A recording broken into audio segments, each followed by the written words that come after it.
તો આજે મારે એક પ્રશ્ન ફરી પૂછવો છે જસ્મીનાને. શનિવારે ઘણા બધા જણના ઘરે લીંબુ મરચાં બાંધતા હોય છે. હા, એમાં એક લીંબુ હોય ને એ ઉપર 7 મરચાં હોય છે. તો દરેકની અલગ અલગ માન્યતા છે કે નજર ન લાગે ને એ બધું. તો એ સત્ય છે શું જસ્સી? તને આ પ્રશ્ન હું પૂછું છું કે કેમ 7 મરચાં? અરે આ નજર ઉતારવા માટેની છે પ્રથા?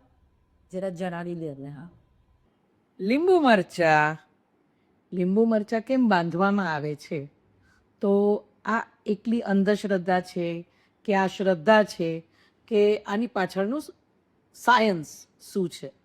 તો એવું છે કે લીંબુ જે છે એ ખટાશ એસિડિક છે, મરચાં જે છે એ તીખાશ, અને એ બંને વસ્તુ ભેગી થાય તો આપણી આજુબાજુ નકારાત્મક ઉર્જાને આવવા નથી દેતી અને આપણા મગજને એક શાંત કરે. અને જો તમે એને દરવાજા પર બાંધો કે ગાડી પર લટકાવો, આ બધા જ શનિવારે લગભગ બધા જણા માનતા હોય, નજરમાં માનતા હોય.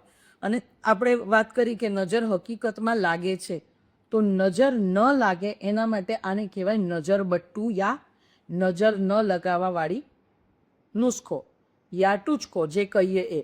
એટલે એ બાંધવાથી એમ કે જ્યાં લીંબુ મરચાં બાંધ્યા હોય ત્યાંથી અલક્ષ્મી દૂર રહે છે. એટલા માટે લીંબુ મરચાં બાંધવા. શનિવારની સાથે શું કામ જોડાયેલું? તો શનિવાર એટલે જે તાંત્રિક ઉર્જા યા શનિ ભગવાનનો દિવસ છે, સાથે હનુમાનજી, એટલે તાંત્રિક ઉર્જા વધારે સક્રિય કરી શકે. તો કોઈને કાંઈ તમારી ઉપર નજર નાખવી હોય કે કોઈને કંઈ ખરાબ કરવું હોય તો એ કરવાની કોશિશ કરી શકે. એના માટે લીંબુ મરચાં અગર બાંધેલા છે તો તમારાથી એ ઉર્જા થોડી દૂર રહે. એટલે એ ખટાશ અને તીખાશ બેની સાથે એનો સંબંધ છે અને અલક્ષ્મીથી એ દૂર રાખે છે. બાકી જો એવું છે કે જ્યાં અંધશ્રદ્ધા રાખો તો તમે ઘણી બધી વસ્તુઓમાં ડર્યા કરો. એટલે આને અંધશ્રદ્ધા તરીકે નહીં વિચારવાનું, પણ એક પોઝિટિવ ઉર્જા આપણી આસપાસ રહે એ વિચારી અને એને લગાવો તો ચાલે.